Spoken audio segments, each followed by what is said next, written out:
Alright, what's going on, guys? My name is Fierce, and by now everyone and their father's brother's former roommates have already made plenty of videos about the Borderlands 4 trailers and details that you might have missed. And this is not one of those videos, but after watching the trailer back a few times, I've had my own opinions about the trailer, more specifically the art style of this game and how the style has evolved over the last 15 years.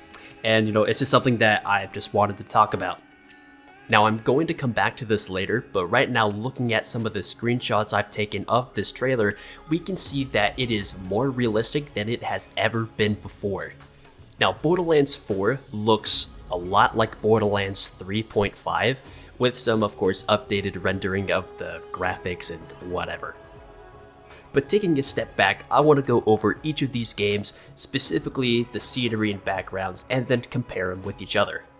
Okay, so to really answer the question of why the art style has changed, I've found this interview with the Borderlands 3 art director, Scott Kester. Everyone who has played Borderlands or even looked at the art knows Scott Kester, right? Primarily known for BL2 and BL1 concept art, right? So we have the notorious Handsome Jack, we have the Zero concept art, and then I have the Art of Borderlands 3 book, and a lot of this stuff is done by him. So we even see his concept art style change between the games, and I'll get into a little bit of this later. But just so we're all clear that Scott Kester is this guy. Hello Scott, thank you for talking to us. The Borderlands art style is quite an established and recognizable one. How difficult is it to change aspects of this highly specific and well-known art design style? He answers, it's pretty hard. If The Simpsons was drawn differently for a season, people would flip, right? So you have to understand where you can push and pull it to evolve things while staying true to the look and the style. It is really hard for me because, as an artist, I want to experiment and try things and go wild. Overall, with Borderlands, we want to communicate style and attitude, at least something a bit different, I guess. Personality and character are big things I hang on to. They are huge pillars for the franchise and just for my own heart in general. Broadly speaking, we just want to present rich worlds with attention to detail, but through a stylized graphic novel lens. Something that looks cool but feels fun and engaging, and different from photorealism I think a lot of games run with. I love that stuff too, but for this game, its design, we really see its perfect fit. Now going back to the quote, broadly speaking, we just want to present rich worlds with attention to detail, but through a stylized graphic novel lens. This is the Borderlands art style, not cell shading. Cell shading is a rendering technique. Right over here, cell shading is a computer rendering technique often used in animation, particularly Japanese style anime and manga. So when we're thinking about the art style of Borderlands, we're thinking about stuff like this, where we can see black outlines, hatching, and usually hand-painted textures and effects to give that comic book illusion. But anyway, jumping into Borderlands 1, we can see how it looks in-game, and here we can see black lines throughout this entire piece. Now there are two things to kind of discern here. There is the actual black line rendering along the silhouette. This is due to the actual game rendering it. And then, as you can see specifically on the rocks, there's the black outline, the black hatching and texturing. This is the hand painted on the actual model. And as we look through the screenshots of Borderlands 1, you can see that it transfers this same sort of style across the entire game, among the characters, the rocks like I've just shown, and even some of the texturing that you can see in some of the props.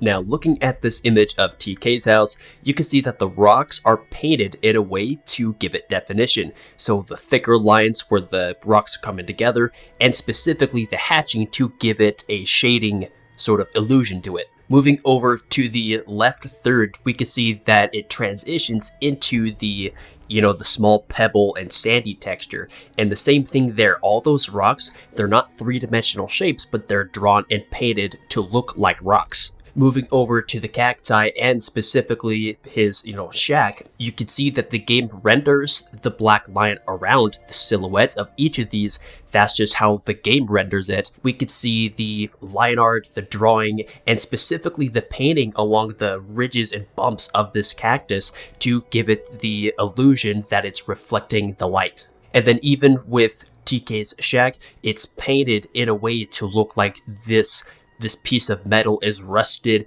is old, and is just slacked on there.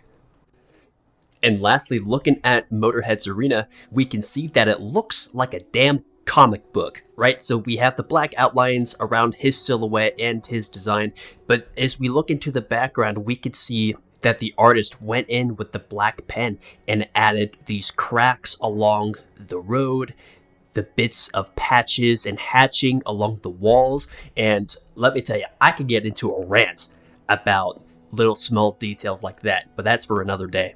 The small line and texturing he did on the barrel to the left, the garage doors. Borderlands 1 has a very specific art style to it, which makes it stand out in the first place. Moving into Borderlands 2, we can see that it takes the same comic book style as the first game, and then it levels up by about like 5-6 times. Looking here at the Caustic Caverns, we can see that this entire image just kind of has a green overlay to it because of, all the acid that's around it. And then we can see that whatever is close to that corrosive pool, it reflects the lime green. And then something like that just stands out well in this map and it looks really nice. But we could see that it still pulls the same sort of textured style, especially on the edges of each of these blocks and panels. We can see that it has some texturing, some hatching, and a little bit of painting on the actual model to give it like a shine or some gruff and dirt. Over here is a really good example. Drawing wise, it still gives the same style. We can see that it looks like comic book, but it's all textured in a way to kind of gruff it up and kind of give it a realistic twist to it. And the lighting improves with that. Now starting left, we can see that there's an acid pool behind this Varkid hive, and because it's close enough, it's actually going to reflect some of that lime green light. So we have that piece there. There's actually about 3 of these similar points. So we have here, over on the left, over here at the center third, just all in the background, and then same thing over here on the other side, just through this door, we could see more of that lime green. We could see that each of these hives has heavy line shading and some hatching in there to give more of that definition of that character. And then we could see here in the middle, there's this light shining through this door. And if we look here at this hive, it's not getting the black line rendering around it, and neither is this hive over here. However, because this little itty bitty dude is in the shade, it does get that rendering, and that helps it stand out from the diluted hive that's behind it.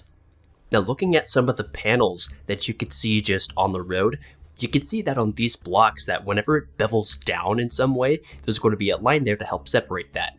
Of course, there's a little bit of hatching there, a little bit of crackage, but as we can see here, the line will get thicker, but then will go thinner, then thick again, and then break off to different width. Now this is something I do with my art, just giving it different line weights, just because I think it looks good. But it is important to note that this is not a 3-dimensional shape, it just looks like it. You can see here that this shading along the bottom edge, that's hand painted. We can see these rocks. Now, in my opinion, I'll get to more examples, that these are the best looking geometry in the series. Given the Borderlands style, this is the best.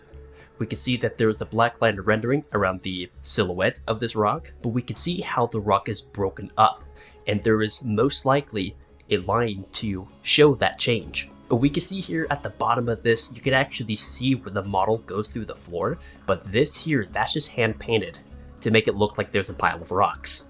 Now I've tried this by myself. I wanted to get better at drawing rocks because personally I just kind of suck at it. So I watched a couple tutorials, did a couple studies, and this was the sketch page that I had and where I wrote, my notes and such. Now here you can see I'm using what's called hatching with my finer pen to give the rock a little bit of an edge and kind of scruff up a little bit of the edges. Sometimes I do it for the curvature, or sometimes I scratch down to make it look like there's a ledge there, even if it's a little one.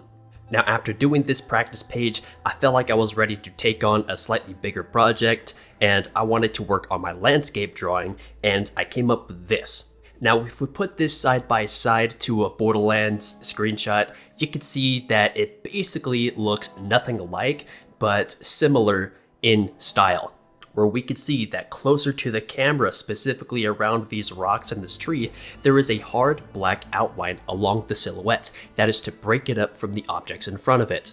Then we could see as we go up the steps and towards these rocks in the back, we could see that the line gets thinner.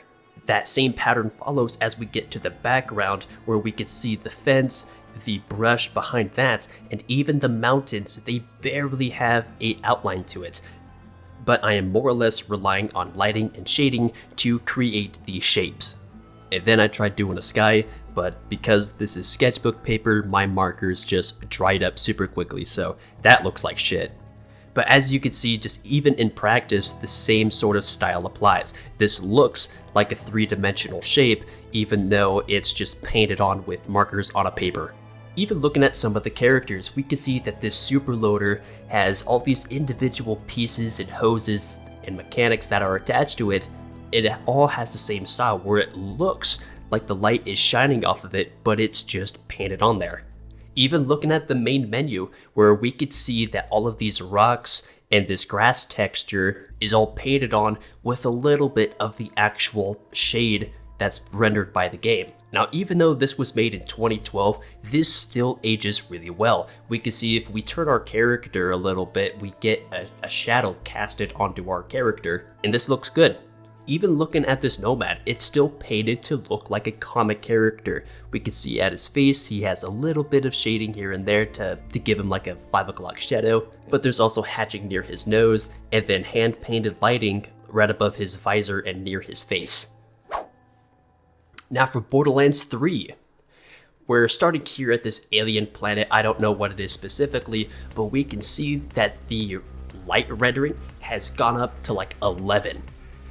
Right, so the actual three-dimensional shapes of like these rocks, the trees, the plants, the foliage or whatever, they're a lot more dimensional and not flat like they were in the previous games, so they will cast a shadow and they will reflect light. And I'm going to get into that later, but we can see here, there is barely any black texturing, right? But it's all about the render. Now we can see here on these rocks, and then we will see some other examples, that there is still some texturing and painting involved, but specifically about these rocks, that it's more along the edges, right? And this is just kind of a bad example, but we can see that the rendering of the black line is super, super thin. Now, why the dramatic change between Borderlands 2 and 3? Going back to our interview, Borderlands 3 runs on a new game engine, the Unreal Engine 4, which means a lot of the technical stuff behind video game art and animation would be very different from the Unreal Engine 3 you used before. Can you tell us a bit about the ideas the art team had at the start, the iterations you wanted to try, and the changes you eventually made to the art style and or the technical approach to the art due to this big technical change? He answers, "This was really tricky with Borderlands 3. I said from the start that most people wouldn't see a dramatic improvement visually since Borderlands has some of a defined style to it, but we did a ton.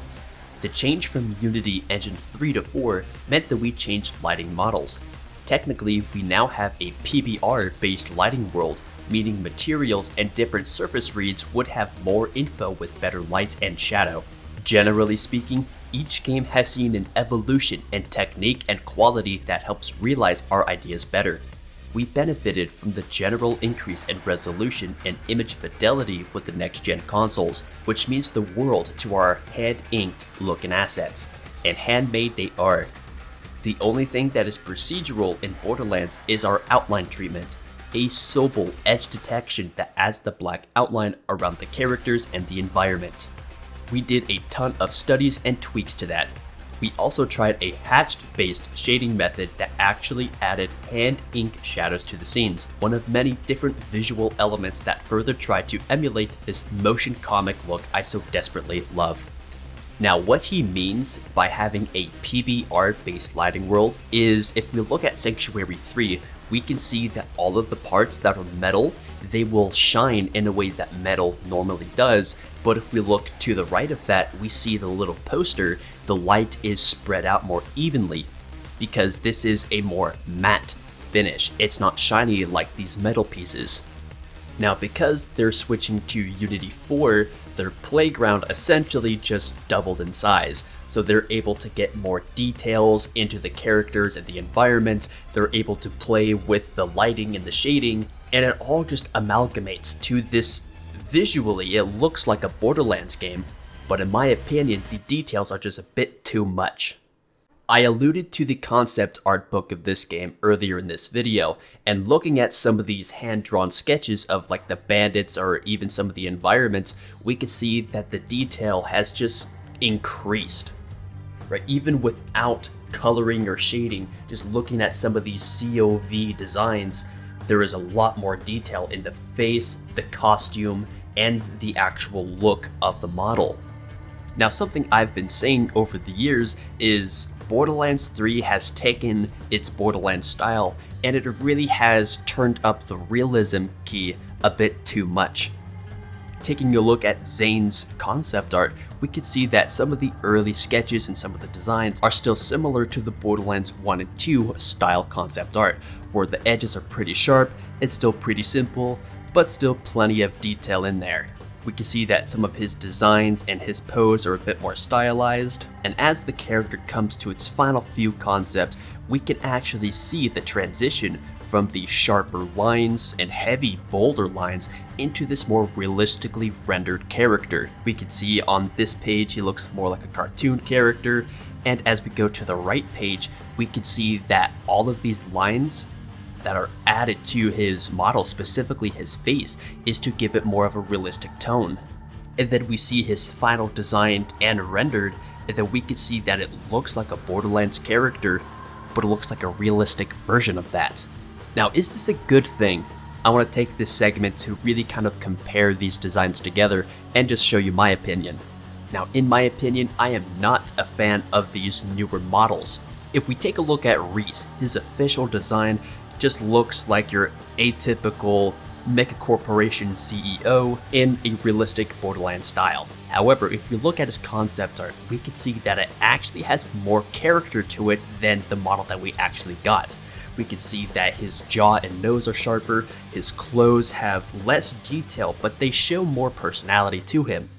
And specifically, if we look at his pants, for example, it actually tapers down to his knee and then tapers open towards the bottom. This is something more akin to Mr. Blake in Borderlands 1, but we can still see that this is a noticeable upgrade from Borderlands 2. Now, in my opinion, if they went for more of this style and actually just improved on the Borderlands 2 style, rather than ramping it all up by 11, my opinions would most likely be different.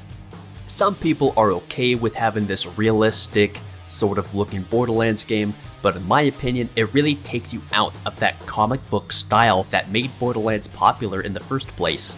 Even looking at Hammerlock's model, we can see that each of the individual curves and folds of his clothing have that hatching to make it look like a Borderlands character, but it's also three-dimensional shapes, so they also cast a shadow. Now, artistically, this is a good thing. It actually helps create the illusion of, depth and shadow, but for Borderlands 3, it feels too much.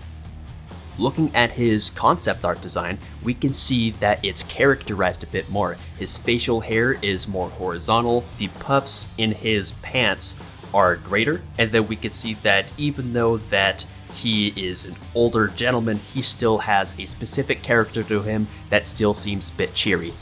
When I think of Sir Hammerlock, I actually think something more akin to his concept art design, not his official design. When I look at his official design, I just get bored. Taking a look at one of their more recent games, Wonderlands, we can see that it takes the same Borderlands 3 style, but it fixes some of the lighting, specifically in the backgrounds. Now we can see in the foreground of this image taken in Mount Craw, we can see that the metal and wood still has the texturing around the edges and then also the black line around the silhouette. Remember, that is due to the actual game rendering it.